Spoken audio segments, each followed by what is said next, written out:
voulons rendre grâce au Seigneur pour cela. Amen. Et, vous savez, l'action de grâce, c'est un moment où on veut montrer notre gratitude.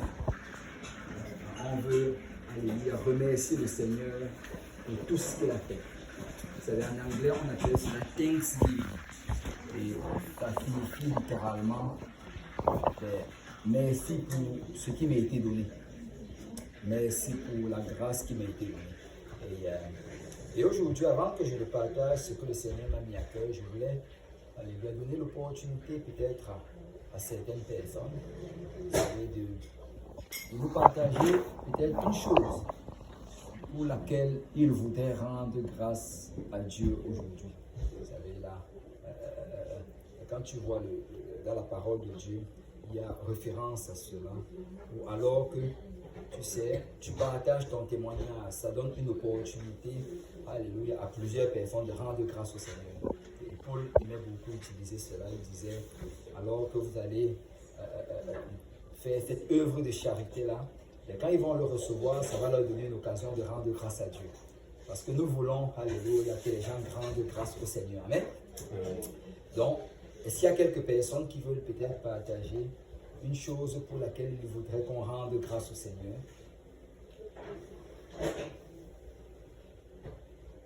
Alléluia. Oui, on va bien, Amen. On est en vie, on va bien et on mange bien. Si on peut rendre grâce au Seigneur. Alléluia.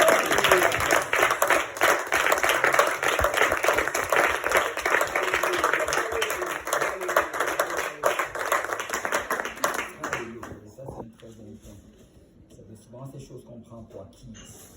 Si on te les enlève, c'est là que tu vas réaliser à quel point c'était précieux. Souvent je pense à cela, souvent je vois ces personnes-là qu'on met en prison. Je regardais dans les nouvelles récemment comment on a mis P. Diddy en prison.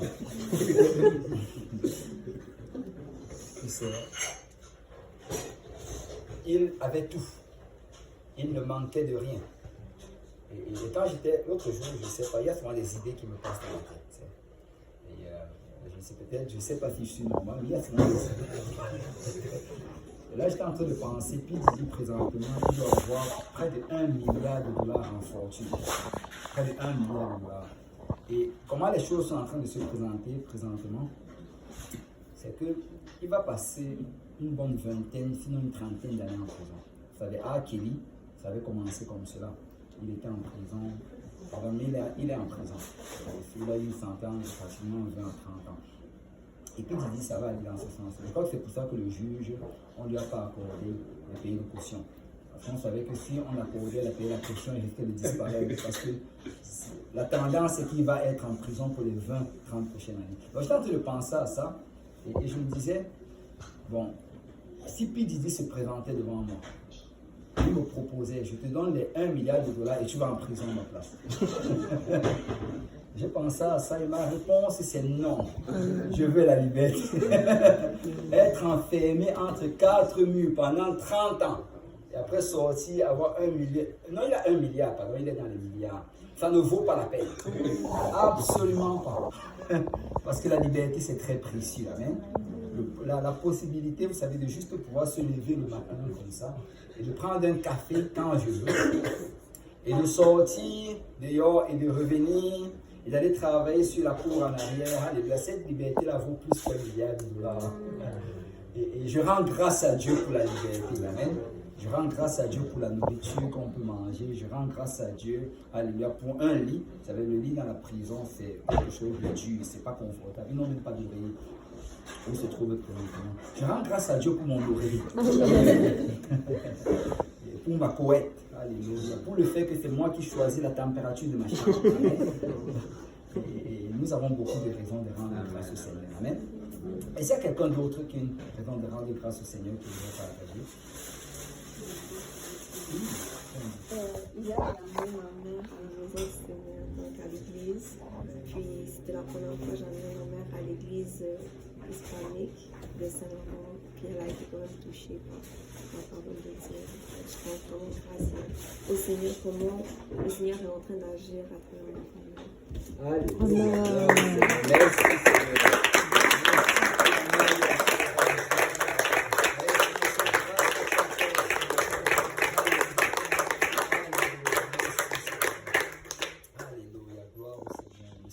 vraiment bon. Alléluia, il est merveilleux. Est-ce qu'il y a quelqu'un d'autre qui veut nous donner un sujet d'action de grâce? Moi, ça serait plutôt pour Marie-Victorin. Et bon, quand on a commencé, au début, bon, c'était bon. Mais après ça, on a eu beaucoup de pression. On a eu beaucoup de pression, on s'est retrouvés plusieurs fois. On était sur les estrades, c'était quand même dur. On était un peu comme clandestins. Mais je rends grâce à Dieu parce qu'au milieu de tout cela, il n'a fait qu'ajouter. Il n'a fait qu'ajouter et il nous a fortifiés. Et aujourd'hui, par la grâce de Dieu, nous avons un comité et nous avons un lieu pour louer le Seigneur dans Marie-Victorin.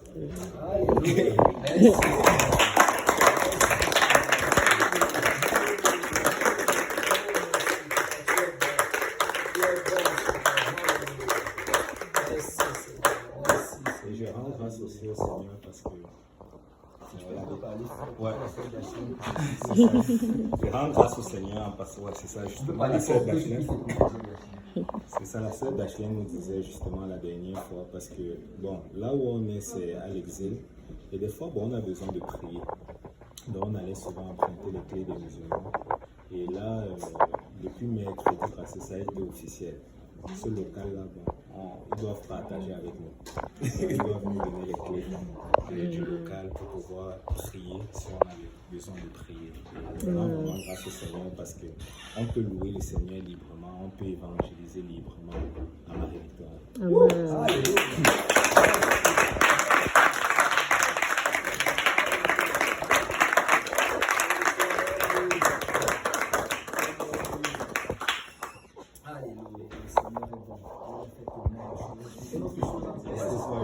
Toujours par rapport au même sujet, je rends vraiment grâce au Seigneur pour l'équipe qu'on a. Vraiment, la sœur qui est là, la sœur Dachelin, mon épouse, la sœur NG, la sœur Orsina. Et vraiment la sœur Alexia aussi qui est là. Et vraiment, quand je vais là-bas, je suis juste excité. Je suis juste excité parce que ce sont des personnes qui aiment le Seigneur. Je suis content. Je suis vraiment content de voir ce que le Seigneur fait. Et tout cela, ce n'est pas l'œuvre d'un homme. Vraiment, toute la gloire est vraiment au Seigneur. Toute la gloire est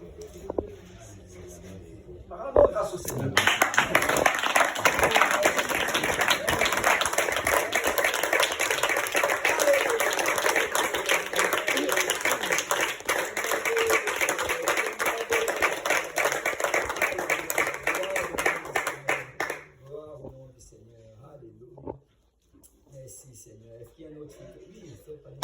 J'aimerais rendre gloire au Seigneur parce que c'est vrai que ça date de longtemps, mais quand j'étais encore perdue et je regardais les gens qui vivaient pour Dieu de loin, je me disais non, moi je peux pas, c'est impossible, c'est impossible.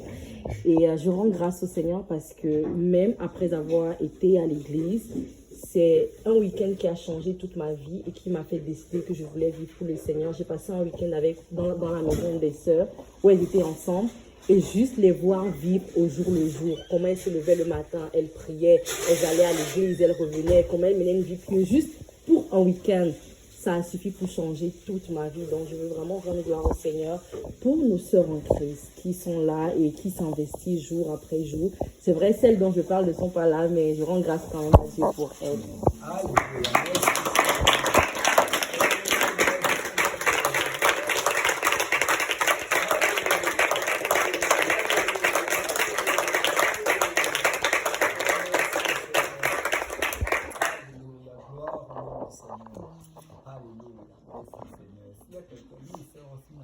Moi, j'aimerais rendre grâce à Dieu pour le feu de Marie-Victorin qui est vraiment en train de se répandre sur tous nos jeunes. Parce que même hier, il y a une jeune de UDM qui s'est fait baptiser. Amen.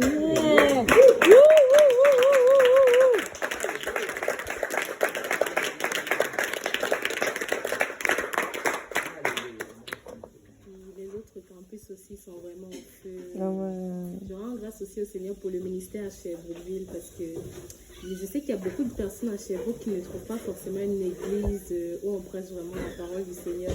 J'ai une amie aussi là-bas, c'était ça son cas. Puis je rends vraiment grâce à Dieu pour ce qu'il est en train de faire là-bas parce que ça permet vraiment à beaucoup de personnes de pouvoir avoir la vérité en fait. Et en fait, on est vraiment béni d'avoir des églises un peu à gauche, à droite. Donc, on n'a pas d'excuse de ne pas aller à l'église. C'est vrai. Alléluia. Merci Seigneur. Merci Seigneur.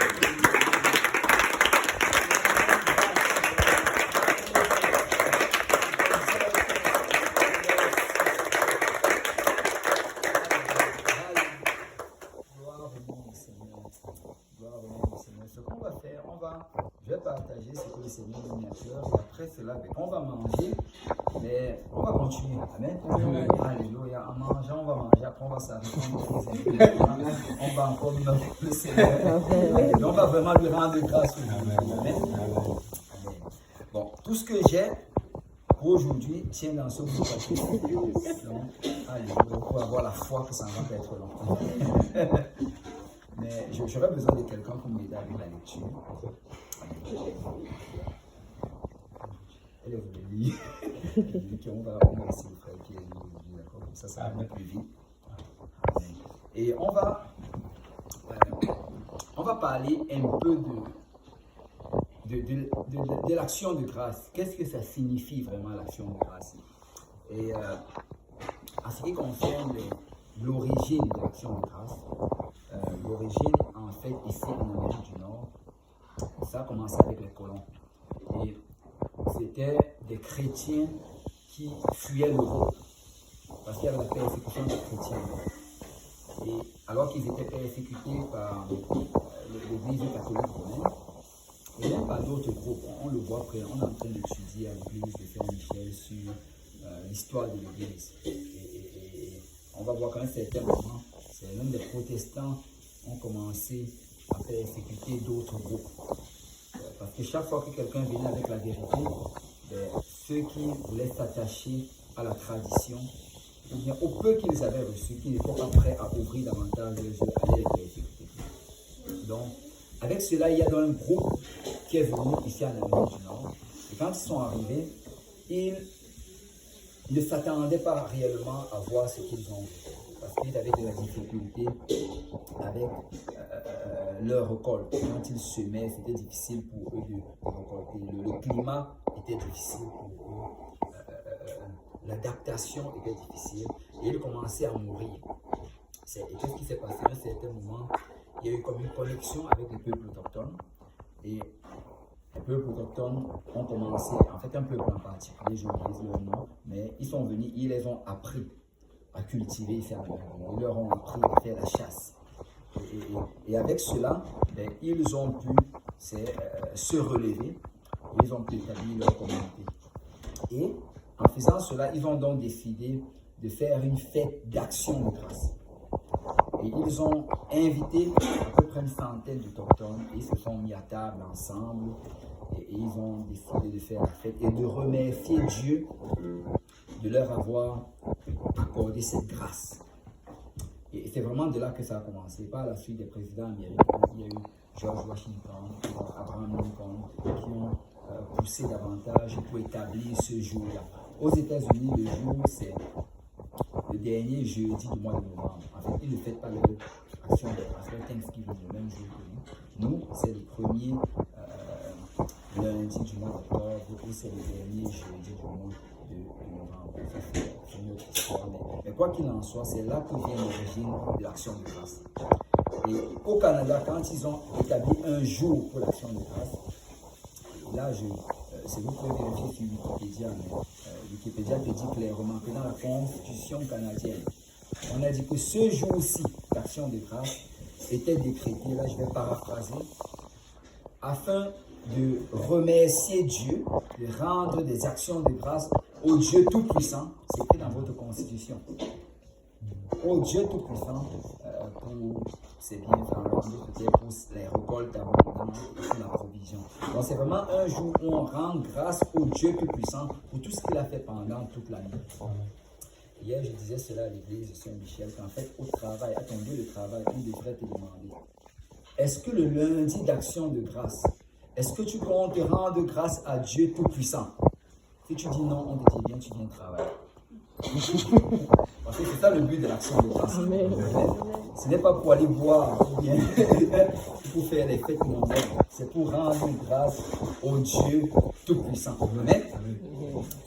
Et donc ça, c'est l'origine en Amérique du Nord de l'action de grâce. Mais maintenant, il y a des origines bibliques de l'action de grâce. Les toutes premières personnes à rendre grâce à Dieu, c'est dans le livre de Genèse. Et on va lire Genèse chapitre 4, à partir du verset 3. Je vais d'abord un peu nous mettre dans le contexte. Adam et Ève ont été chassés du jardin d'Éden.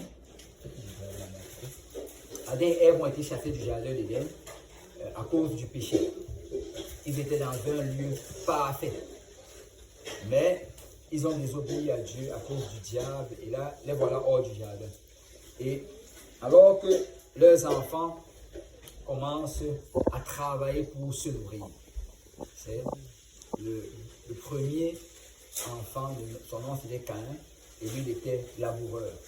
Et il a eu sa première récolte. Et il a vu comment le Seigneur était en train de le bénir. De l'autre côté, Abel, il a eu son troupeau, sa première portée de troupeau. Et quand il voit cette grâce que le Seigneur leur a accordée, Genèse 4, verset 3-4. Au bout de quelque temps, Caïn fit à l'Éternel une offrande des fruits de la terre.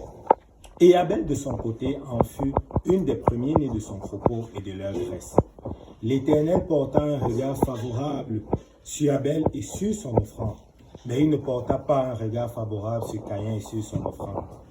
Caïn fut très irrité. Ah oui. Ouais, c'est bon. Et là, ici, qu'est-ce qu'on voit, c'est que les deux offrent une offrande. Et c'était vraiment des offrandes d'action de grâce. C'était pour remercier le Seigneur. L'un pour sa récolte et l'autre pour la portée. Et il décide, nous allons remercier, nous allons offrir ce sacrifice d'action de grâce. Et bon, vous connaissez l'histoire. Le sacrifice de Caïn n'a pas été approuvé, le sacrifice d'Abel a été approuvé. Et quand tu regardes dans le passage, nous voyons très clairement pourquoi le sacrifice d'Abel a été approuvé.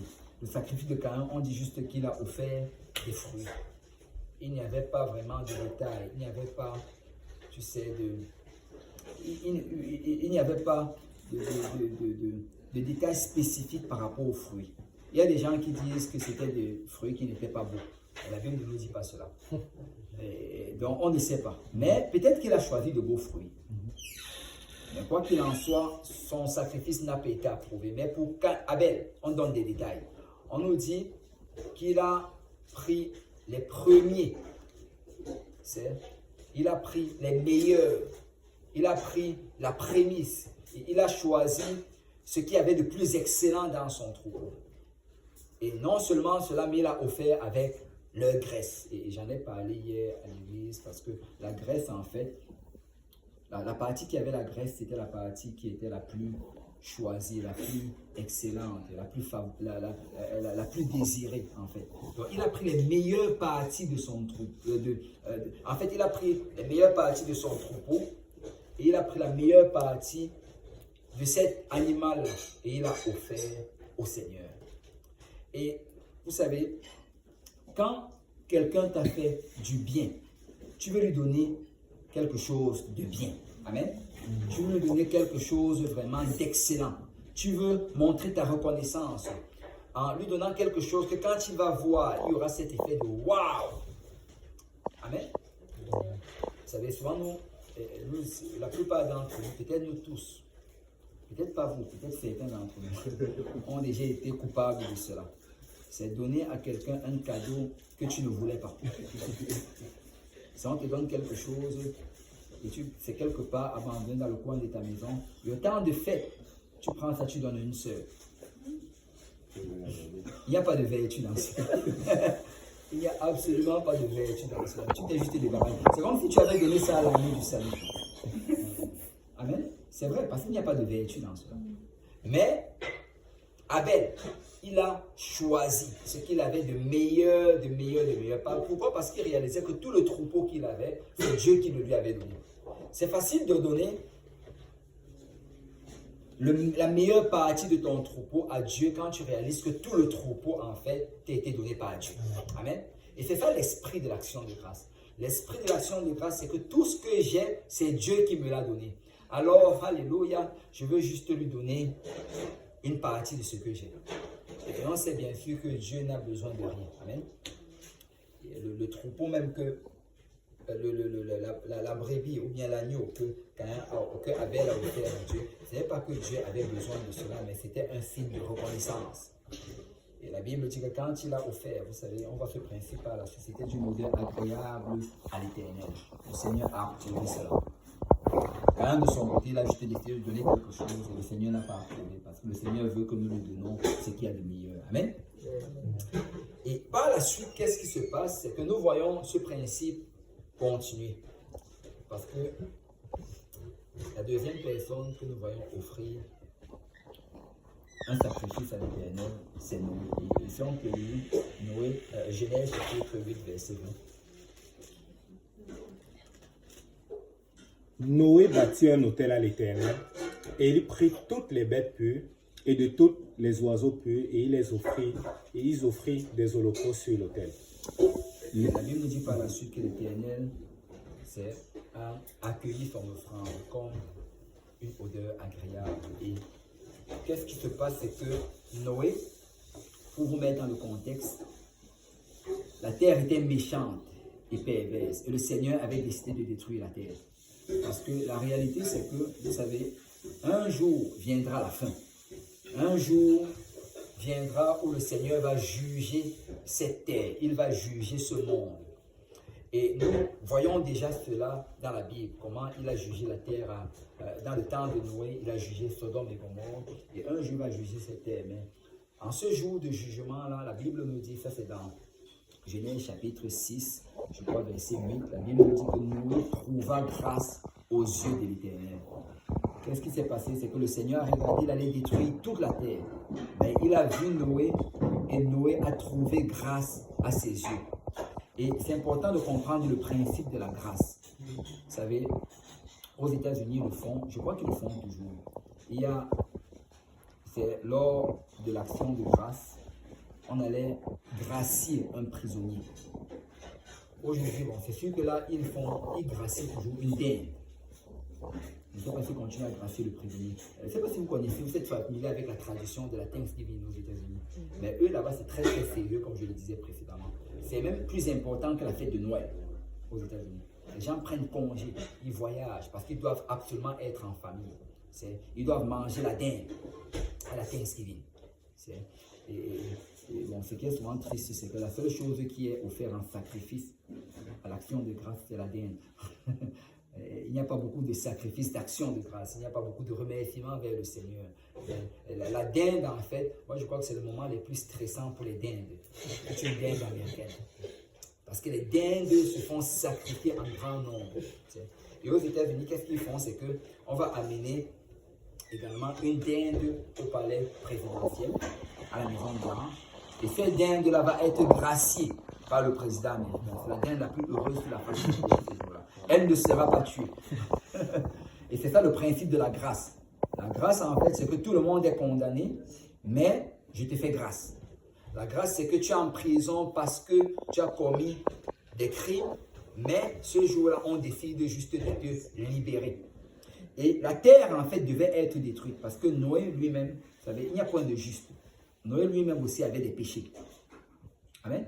Souvent, quand on lit, on pense que Noé n'avait pas de péché. Lui aussi, il avait des péchés. Mais il a trouvé grâce auprès de l'Éternel. Et c'était quoi la grâce que le Seigneur lui a accordée? La grâce que le Seigneur lui a accordée, c'était de bâtir une arche. La grâce que le Seigneur lui a accordée, c'était d'entrer dans l'arche. Et cette grâce-là pouvait être étendue à tous ceux qui auraient voulu entrer dans l'arche. Et c'est le même principe de la grâce aujourd'hui. La grâce qui nous est accordée aujourd'hui, parce que la Bible dit que tous ont péché et sont privés de la gloire de Dieu. La grâce qui nous est accordée aujourd'hui, c'est de bâtir une église. Et c'est que tous ceux qui veulent viennent entrer dans l'église. C'est vraiment ça, c'est le même principe de la grâce, ça n'a pas changé.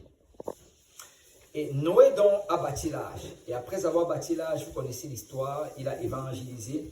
il a donné la bonne nouvelle, mais les gens n'étaient pas intéressés. Si tu regardes le Seigneur Jésus parle très clairement de cela. Il dit, les gens étaient occupés à manger, à boire, à se marier, à marier leurs enfants, à acheter, à vendre, à planter, à bâtir.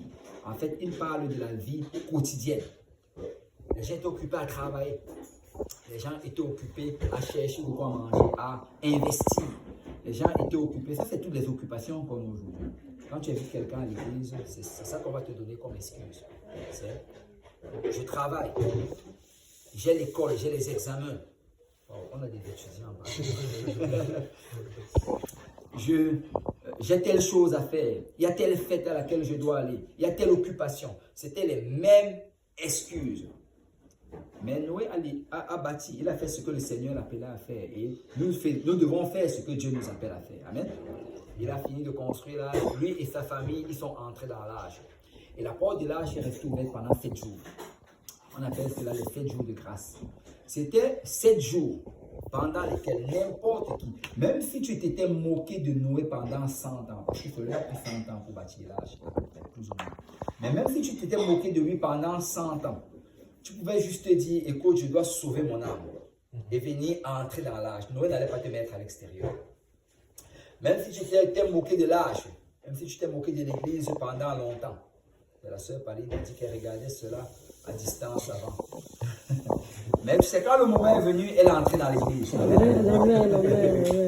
Même si tu avais calomnié les gens de l'église et tu les avais trouvés bizarres, ils s'habillent bizarrement.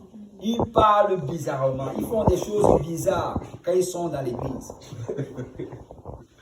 Pendant les 7 jours de grâce, tu pourrais juste venir, alléluia, et ravaler tout ce que tu avais dit.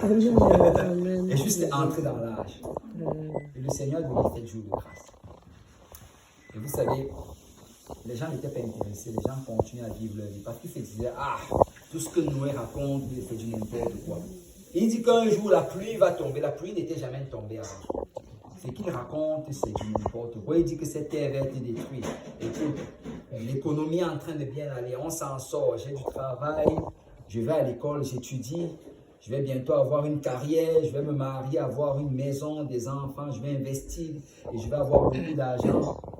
Tout ce qu'il raconte, écoute, pourquoi venir le temps que je suis à l'église, le temps que je viens dans les études, je pourrais me mettre en affaires et travailler fort et m'enrichir. Tout ce qu'il raconte, c'est une perte de temps. Les gens n'étaient pas intéressés. Et personne n'est venu entrer dans l'âge, à part Noé et sa famille. Et par la suite, la porte de l'âge était fermée. Et quand c'était fermé, en ce moment-là, l'eau a commencé à tomber.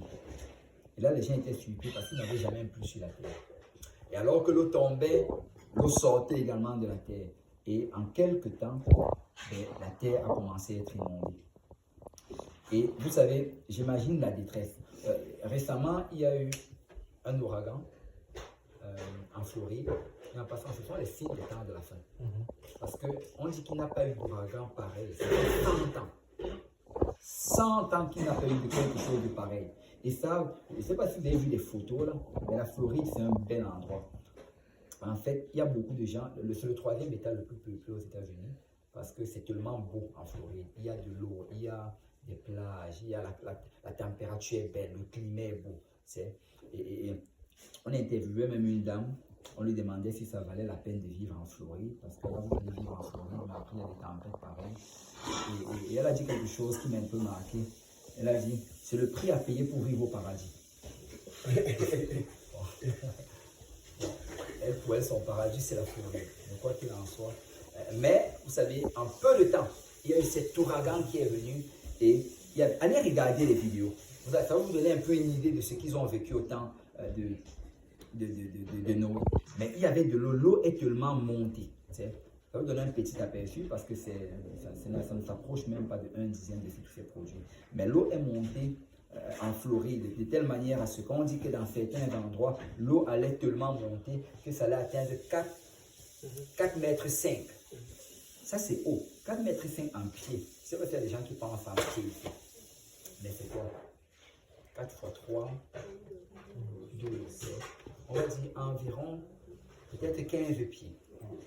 même peut-être 18 pieds, dépendamment de comment tu le regardes. Mais ça, c'est élevé. Et l'eau, quand ça montait comme cela, ça va en Floride, on les avait avertis. On leur a dit, quittez vos maisons. Et ils ont rempli leur voiture de carburant, ils ont fui. Mais dans le temps de Noé, on ne le croyait pas. Donc les gens n'ont pas bougé. Ils sont juste restés chez eux. Et c'est comme ça que l'eau est venue, ça a inondé toute la terre et tous ont péri. Les seuls qui ont survécu, c'est ceux qui étaient dans l'arche. Parce que les seuls qui vont survivre encore, vous savez, c'est ceux qui seront dans l'église. Le Seigneur Jésus, quand il parlait des temps de la fin, il a dit que ce serait comme dans les temps de Noé. Il dit, regardez à ce qui s'est passé au temps de Noé, ça va être exactement la même chose. Alors, alléluia, nous devons être dans l'église. Amen, amen. Nous devons demeurer dans l'église. Ce n'est pas le moment de quitter l'église. Quand tu regardes en fait même les événements, quand tu regardes le livre d'Apocalypse et tu compares à ce qui se passe présentement, nous sommes dans les temps de la fin.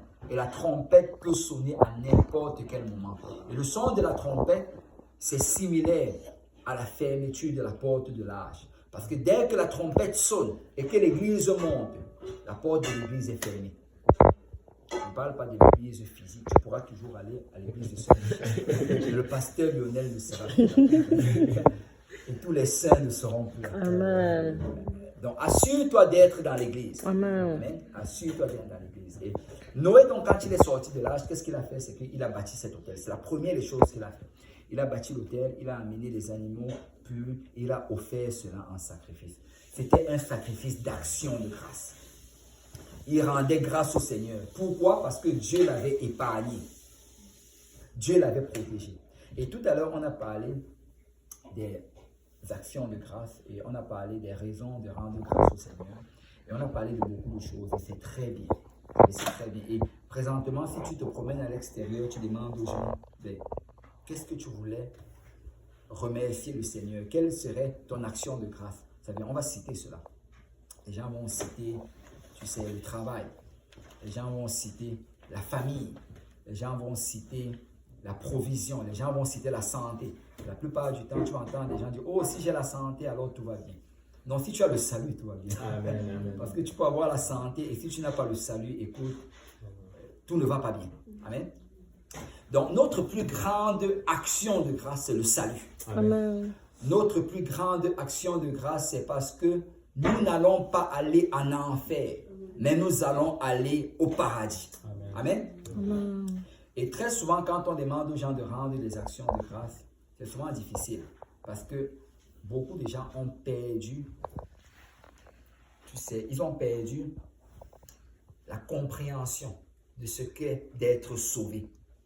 Beaucoup de gens, tu vas leur demander, que signifie pour toi être sauvé? Ils auront du mal à trouver les mots pour l'expliquer. On va dire, oh, Jésus-Christ m'a sauvé. Il t'a sauvé de quoi? Souvent, les gens vont avoir de la difficulté. Mais le Seigneur m'a mis à cœur qu'on regarde vraiment de quoi Jésus nous a sauvés. Amen. On va aller dans le livre de Luc, Luc chapitre 16. Et on va lire à partir du verset 19. Et on va lire verset par verset, frère Pierre, donc je vais de temps en temps. Je vais essayer de ne pas être long, mais je voulais juste qu'on puisse voir de quoi Dieu nous a sauvés. Amen. Et je sais, ça parle de l'homme riche et de Lazare. Et dans un jour d'action de grâce comme cela, tu te dis, on devrait juste parler des bonnes choses. Amen. Mais en réalité, c'est une bonne chose pour nous. Parce qu'on réalise que c'est ça qu'on évite. On réalise qu'on devait aller là-bas, mais parce que nous avons obéi à l'évangile, parce qu'on est entré dans l'âge, on ne va pas y aller. Et moi, je crois qu'on ne prêche plus assez contre l'enfer. Et c'est pourquoi il y a beaucoup de chrétiens qui, pour eux, leur vie chrétienne est devenue tellement superficielle. Parce que ils ne réalisent pas en fait ce qui est de l'autre bord. Ils ne réalisent pas que ce qui se trouve hors du Seigneur. Et c'est souvent important qu'on puisse le rappeler. Amen. Et on va parler de cela. Et après cela, on va rendre grâce au Seigneur parce que ce n'est pas notre destination. Amen. Et si tu es ici aujourd'hui, tu n'as pas encore obéi à l'évangile. Aujourd'hui même, tu peux obéir. Et tu peux t'assurer que ce n'est pas ta destination. Amen. Frère Pierre, si tu peux lire à partir du verset 19. Il y avait un homme riche qui était vêtu de peau, de fin lin, et qui chaque jour menait joyeuse et brillante vie. Amen. Et ici, on te parle d'un homme riche. Amen. Tout le monde aujourd'hui veut être riche. Vous savez, il y a beaucoup de gens qui jouent à la loterie. Les chrétiens ne jouent pas à la loterie. Amen. Amen. Amen. Notre vie n'est pas basée sur le hasard. Amen. Amen. Amen. Si Dieu veut que tu sois riche, ça ne va pas être au travers de la loterie. Amen. Alléluia, gloire à Dieu, amen. Je sais pas, c'est comme si je dois encore insister dessus. Les chrétiens ne jouent pas à la loterie. Amen. Ils ne jouent pas à la loterie. Amen. Écoute, la Bible dit qu'on va manger à la sueur de notre front. Amen. Vous savez, très souvent, l'argent de la loterie, l'argent mal acquis, va très souvent nous amener, alléluia, dans la débauche et dans la perdition. Et pourquoi je dis que c'est mal acquis? Parce que le système de la loterie, là, vous faites du rallonge ma prédication. Le système de la loterie, c'est quoi? En fait, c'est un système très corrompu, un système très pervers. Qu'est-ce qu'ils font? C'est qu'en passant la loterie, présentement, c'est l'État, l'Auto-Québec. C'est le Québec, en fait, qui gère la loterie. Certaines personnes appellent ça taxe volontaire. Parce que qu'est-ce qu'ils font? C'est qu'ils donnent accès à toutes ces personnes. On dit tout le monde, allez donner l'argent pour essayer de gagner à la loterie. Et quand vous partez et que vous mettez votre argent dedans, imaginez toutes ces millions de personnes qui mettent l'argent. Et après avoir pris l'argent de ces millions de personnes, certaines personnes sont tirées au sort et on leur donne juste une petite partie de l'argent qui a été pris et ils gardent le reste. Vous savez, le gouvernement du Québec s'est fait beaucoup d'argent avec la loterie. Beaucoup d'argent. Et pourtant, il y a tellement d'études qui sont sorties de cela. La loterie crée beaucoup et beaucoup de dommages dans la société. Parce que pourquoi il y a beaucoup de gens qui sont accros à cela. Il y a une addiction très forte avec la loterie. Ce qui fait qu'il y a des hommes qui sont accros à cela, ils perdent tous leurs revenus. Il y a beaucoup de divorces qui sont causés à cause de la loterie. Il y a beaucoup d'enfants qui sont abandonnés. Il y a beaucoup de familles brisées à cause de la loterie. Et on sait que c'est un mal social. Mais malgré cela, on n'enlève pas. Pourquoi? Parce que ça porte beaucoup d'argent à l'État. Et participer dans cela, c'est contribuer dans cela. C'est contribuer dans cela.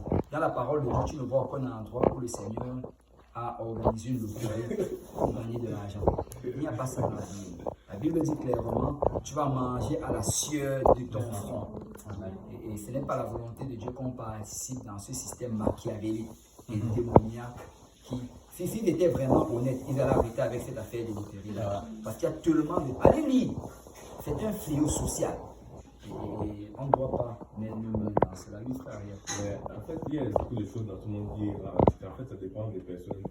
Mais si tu vas à l'autorité une fois ou deux fois par année, est-ce qu'il y a un problème à ça? Le problème, c'est le principe dans cela. Parce qu'il y a deux choses. Non seulement il y a le principe, mais il y a aussi le commandement du Seigneur. Le principe, comme j'expliquais, c'est qu'on participe. Même si tu le fais une fois, tu participes. C'est comme si, je vais te donner un exemple. Tu vas dire, bon, je ne consomme pas la drogue. D'accord? Tu vas dire que tu ne consommes pas la drogue. Mais maintenant, si tu pars donner ton argent à un dealer, tu lui donnes ton argent, il te dit que ce que je vais faire, c'est que je vais fructifier cet argent-là. Parce qu'avec avec la drogue, là, tu peux avoir un taux d'intérêt très très élevé. Les 1,5% qu'on te donne à la banque, là, ce n'est rien. Un dealer peut te fructifier ça. Ça devient très rapidement 20%. Il va te dire, donne-moi ton argent, je vais fructifier ça, je viens te le remettre dans 1 mois. Tu donnes ton argent, tu n'as peut-être pas été avec lui. Mais qu'est-ce qui va se passer? C'est que la drogue qu'il a donnée, il y a beaucoup de personnes qui sont accros à cela, qui sont en train d'en souffrir. Donc, en d'autres termes, un enfant de Dieu doit faire attention dans ce dans quoi il participe. Donc, il y a d'abord ce principe-là qu'on ne participe pas dans. Il y a le deuxième principe où le Seigneur a dit qu'on va manger à la sueur de notre front. Il faut travailler. Tu ne peux pas. L'argent de la loterie, c'est à la sueur du front des autres. Mais souvent, ils donnent de l'argent quand tu joue. C'est ça. C'est ça qu'ils font en fait. Mais tu joues seulement là quand tu l'as pas, tu t'arrêtes de jouer. Non, c'est juste, premièrement, c'est très addictif parce que la raison pourquoi ils le font, c'est parce qu'ils savent que ça va accrocher les gens. Et allez regarder. C'est peut-être parce qu'on vous n'avez pas été, c'est parce que vous n'avez pas été exposé au fléau de la loterie. Allez un peu lire. Allez regarder eux-mêmes. Vous savez, Statistique Québec et Statistique Canada vont vous donner les chiffres. Et s'ils étaient honnêtes, ils allaient fermer ça. Et s'ils étaient aussi honnêtes, ils allaient fermer la SAC. Et la SQDC. C'est la SQDC, c'est ça. S'ils étaient honnêtes, ils allaient fermer. Mais c'est que ça leur rapporte tellement d'argent. Tellement d'argent. Que là, ils laissent cela continuer à aller. Mais c'est un grand fléau social. Amen. Où est-ce que j'en étais? Voilà, l'homme riche, c'est ça. Je te dis, est-ce que la loterie et le casino, c'est la même chose? Oui, c'est ça. Le casino, c'est la même chose. Parce qu'au casino, en fait, qu'est-ce qui se passe? C'est que quand tu vas là-bas, ben, le casino, là, ça crée beaucoup de détresse. C'est le frère Richard, lui, travaille au casino, ben, lui, travaille juste à la cuisine. Il est cuisinier, il fait à manger, mais demandez-lui, il va vous raconter le genre de détresse. Même le frère Pierre travaille là-bas. Il y a des personnes, en fait, tellement ça crée de la dépendance. En fait, ça fait générer une hormone, la dopamine. Il y a des personnes qui dorment là-bas. Ouais, il y a des gens qui dorment là-bas. Ils font, et puis tu vois comment ils sont même sales. Ils font des journées là-bas. Et ils font vraiment de telle sorte qu'ils veulent te garder. Ils veulent te garder là-bas. Il y a la nourriture, il y a la salle de gagne, il y a vraiment tout. Et vraiment pourquoi? Parce qu'ils veulent vraiment que tu t'appauvisses. Je connais quelqu'un personnellement qui s'avait ruiné complètement. Ça veut dire jusqu'aujourd'hui, il est addict. Il est addict à cela. Ça peut t'accrocher autant qu'une drogue. Une drogue dure. C'est quand même vrai parce qu'aujourd'hui matin, j'ai joué avec l'argent gratuit. Ouais, c'est ça. Par contre, j'ai pris un 2 $ d'argent gratuit que l'Auto-Québec m'avait donné. Je suis allé sur le casino et j'ai tourné. J'ai gagné toutes les cartes. Ma mise était terminée. Ils m'ont dit pour 57 sous, si je mets 57 sous, je peux gagner 10 $. Et quand je regardais les cartes, peu importe sur quoi je touchais, j'avais déjà 90% de chances de gagner. Là, il me dit 57 sous pour 20 $. Je regarde et dis, je comprends. Non, ils sont très méchants. Non. Je dis, je comprends.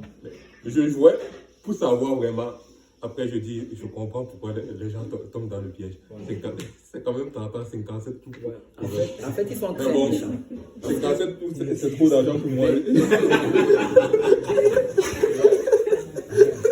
Mais les gens là sont très méchants, ils sont très diaboliques. En fait, est-ce que vous savez qu'ils embauchent des actuaires, ils embauchent des psychologues, ils ont des gens qui sont bons dans la probabilité. Et on s'arrange à ce qu'au début, tes chances de gagner sont très élevées. Au début, là, quand tu vas jouer pour les premières fois, tu vas gagner. Et qu'est-ce qu'on fait? C'est que le frère Pierre parlait là, c'est qu'on génère en toi cette hormone-là. Il y a cette hormone-là, l'hormone de la joie. Effectivement. Dès que tu fais, tu es joyeux. Et après, dès que c'est enclenché, tu deviens dépendant de cette hormone de la joie. Tu vas toujours rechercher cela. Et chaque fois, tu vas te dire, oh, ça c'est la dernière fois. Effectivement. Mais c'était comme une sorte de drogue à la fin. Sauf que j'ai dit non, je ne tombe pas dedans. C'est ça. Et le point, c'est l'affaire avec ça, c'est juste, il ne faut pas embarquer dedans. Parce que tu ne sais pas à quel moment ça va t'accrocher. Amen. Gloire au Seigneur. On va vite continuer, sinon on ne va pas finir ici. Les gens nous attendent déjà avec la nourriture. Mais l'homme riche, en fait, c'est ça.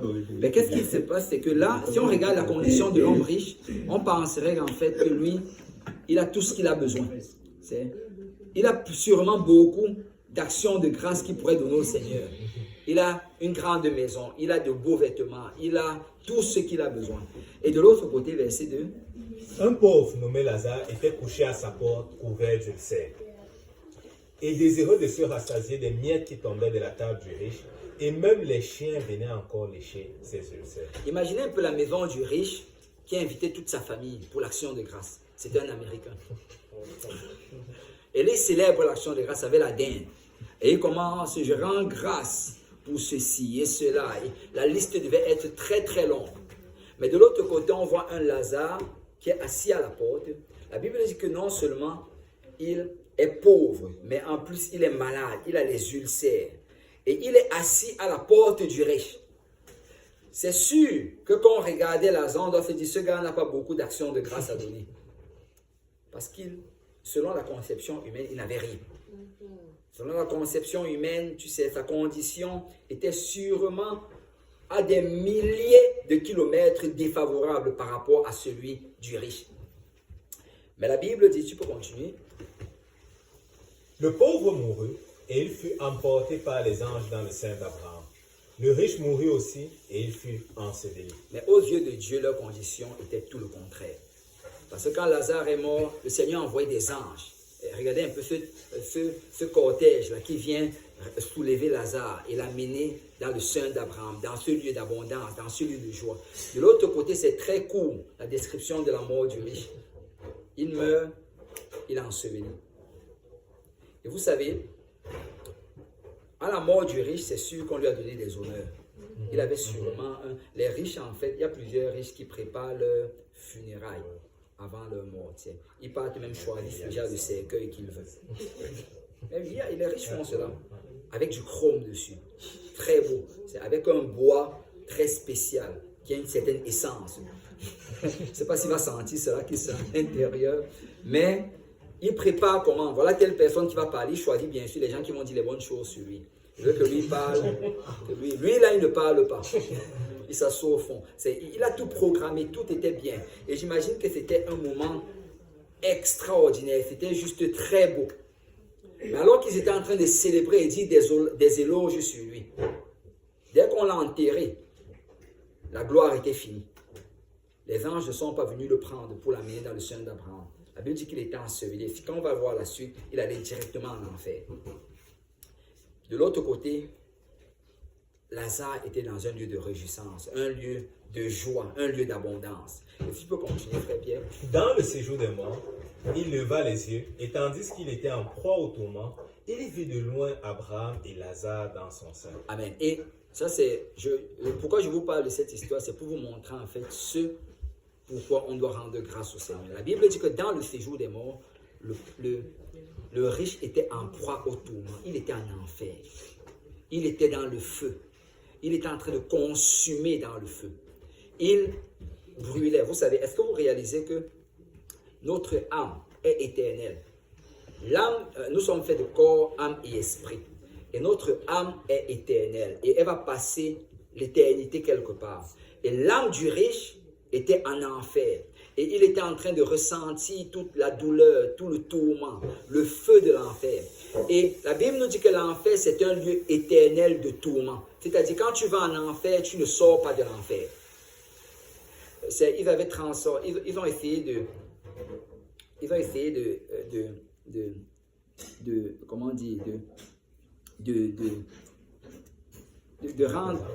diminuer l'enfer en disant que quand quelqu'un meurt, il est extinct.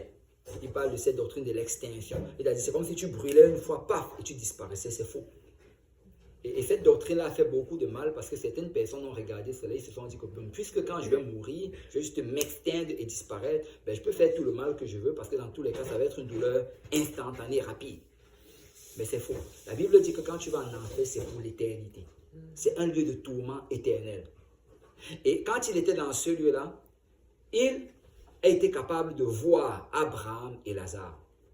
Imaginez un peu, quelqu'un qui est en enfer, il voit ceux-là qui se réjouissent. Je vois que ça augmente sa douleur. Amen. Ça augmente sa douleur. Et alors qu'il regarde cela, alors qu'il souffre, il est dans ce feu-là, cette douleur extrême, cet tourment. Il peut voir des gens se réjouir de l'autre côté. Il peut voir les gens dans la fête, dans la joie. Parce que quand nous allons aller de l'autre côté, nous serons dans les noces de l'agneau. C'est le livre d'Apocalypse nous parle en fait du fait que pendant qu'il y aura les tourments sur la terre, les 7 années de tribulation, de l'autre côté, l'Église sera en train de fêter parce que c'est les noces de l'agneau. Amen. Et là, quand il regarde cela, tu peux continuer, frère Pierre. Il s'écria, « Père Abraham, aie pitié de moi et envoie Lazare pour qu'il trempe le bout de son doigt dans l'eau et me rafraîchisse la langue, car je souffre cruellement dans cette flamme. » Il crie vers Père Abraham. Il y a plusieurs théories pour la raison pourquoi on dit qu'il a crié vers Abraham. Il y a des gens qui disent qu'il criait vers Abraham d'envoyer Lazare, parce que comme Lazare a toujours été tu sais, à sa porte comme un esclave. Il pensait que même de l'autre côté, Lazare va toujours être son esclave. Bon, ça c'est une théorie. Et il y a d'autres qui vont peut-être penser que c'est tout simplement parce qu'il avait juste peut-être honte de parler à Lazare. Parce que tous les jours de sa vie, il passait, il voyait Lazare à sa porte et peut-être même qu'il le poussait. Qu'est-ce que ce pauvre fait encore devant ma porte? Et là maintenant qu'il avait besoin d'aide, il regardait, il se demandait s'il pouvait oser parler à Lazare. Mais peu importe, il crie à Abraham, envoie Lazare. Envoie Lazare. Et regardez, il est dans le feu extrême. Normalement, il aurait dû demander une bassine d'eau. Mais il ne demande pas une bassine d'eau, mais il demande juste une goutte d'eau. Pourquoi? Vous savez, c'était tellement douloureux. Et il savait que c'était une situation irrémédiable. Une bassine d'eau n'aurait même pas été suffisante pour éteindre ce feu-là. Alors, il voulait juste un soulagement temporaire. Il voulait juste un peu de soulagement. Parce qu'en enfer, il n'y a pas un répit. Il n'y a même pas une seconde de soulagement. C'est les douleurs extrêmes, intenses et continuelles. Je viens dire à quelqu'un que c'est ce dont le Seigneur nous épargne. La grâce que nous avons, c'est de ne pas aller dans ce lieu de tourment éternel. Et la Bible dit que quand il demande cela, tu peux aller rapidement, frère Pierre, prochain verset. Abraham répondit, mon enfant, souviens-toi que tu as été bien pendant ta vie et que Lazare a eu les maux pendant la sienne. Maintenant, il est ici consolé et toi tu souffres. Et regardez un peu la réponse d'Abraham. Sa réponse est vraiment très significative. Il lui dit, tu sais quoi? Pendant ta vie, tu as choisi de vivre dans le plaisir. Pendant ta vie, tu as choisi de vivre selon tes propres décisions, selon ta propre direction. Tu as décidé de profiter de tous les plaisirs que tu avais sur la terre. Tu as décidé de juste faire comme bon te semblait, de ne avoir aucun cas pour Dieu, aucun cas pour les choses de Dieu. Tu as décidé d'avoir en fait ton paradis sur la terre. Ça, c'est la réponse d'Abraham. Lazare, lui, il a souffert. Lazare, c'est malgré sa souffrance, en passant, Lazare n'est pas allé au paradis parce qu'il était pauvre. Amen. Ce n'est pas tous les pauvres qui vont aller au paradis. Moi, je trouve que c'est une double calamité, en fait. D'être pauvre après d'aller en enfer. Si tu es pauvre, au moins assure-toi d'aller au paradis. Mais Lazare n'est pas allé au paradis à cause de sa pauvreté. Il est allé au paradis parce que dans sa pauvreté, il craignait Dieu. Amen. Et la Bible dit qu'écoute, il a souffert. Et nous, les chrétiens, vous savez, être chrétien aujourd'hui va te mettre dans un état, en fait, de pauvreté en ce qui concerne le monde. Parce que le monde va te regarder, on va dire, oh, regarde, il se prive de telles choses. Elle se prive de telles choses. Elle ne fait pas ceci. En fait, notre vie aux yeux de Dieu, il y a des gens du monde, en fait, qui nous regardent et qui ont pitié de nous. La pauvre sœur Palinda, elle aurait pu tellement profiter de la vie. Elle aurait pu faire ceci, faire tel voyage, mais elle est toujours en train de s'occuper de ces jeunes-là. La pauvre. Et ils nous regardent, ils ont pitié de nous. Ils n'ont pas de fun. Ils n'ont pas d'amusement. Regarde comment ils s'habillent. Regarde comment ils se comportent. Regarde ce qu'ils font. Il y a des gens qui ont... Et aux yeux du monde, on est comme des pauvres. Mais Abraham dit, vous avez choisi que votre terre allait être votre paradis. C'est ça qu'il est en train de dire littéralement. Parce que la réalité, c'est que nous devons choisir. Soit la terre va être notre seul paradis, et après nous allons aller en enfer pour l'éternité. Soit alors la terre va être notre enfer, et nous allons aller au paradis pour l'éternité. Et Abraham dit, écoute, tu as fait le choix. Le choix a déjà été fait. Et tu peux continuer. D'ailleurs, il y a entre nous et vous un grand abîme, afin que ceux qui voudraient passer d'ici vers vous ou au-delà vers nous ne le puissent le faire. Qu'est-ce qu'Abraham dit en fait? Il dit, écoute, c'est impossible de l'autre côté de changer de camp. C'est la décision se fait maintenant. Là. C'est maintenant que tu dois choisir où tu vas partir. Une fois qu'on meurt, c'est fini.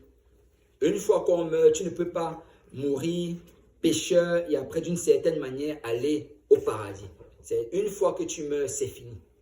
Et en passant, on n'arrive pas dans... Et Abraham, qu'est-ce qu'il est aussi en train de dire au travers de ceci? On n'arrive pas dans ces endroits-là par accident. Aucun de nous ne va aller au ciel par accident. Amen. En fait, je crois que, comme quelqu'un le dit, il y a beaucoup de gens qui seront surpris d'aller en enfer. Parce qu'il y a des gens qui pensent que ce que je fais, c'est quand même correct. Ils ne vérifient pas dans la Bible. Dieu m'aime comme tel. C'est quand même correct. Mais ils vont être surpris d'aller en enfer parce que la Bible disait clairement que ce qu'ils faisaient, la Bible dit que ceux qui commettent de telles choses n'hériteront pas le royaume de Dieu. Et c'est important de vérifier dans la parole de Dieu si notre style de vie nous amène au ciel. Amen. Amen. Il y a beaucoup de gens qui seront surpris d'aller en enfer. Et le riche, je crois qu'il était très surpris.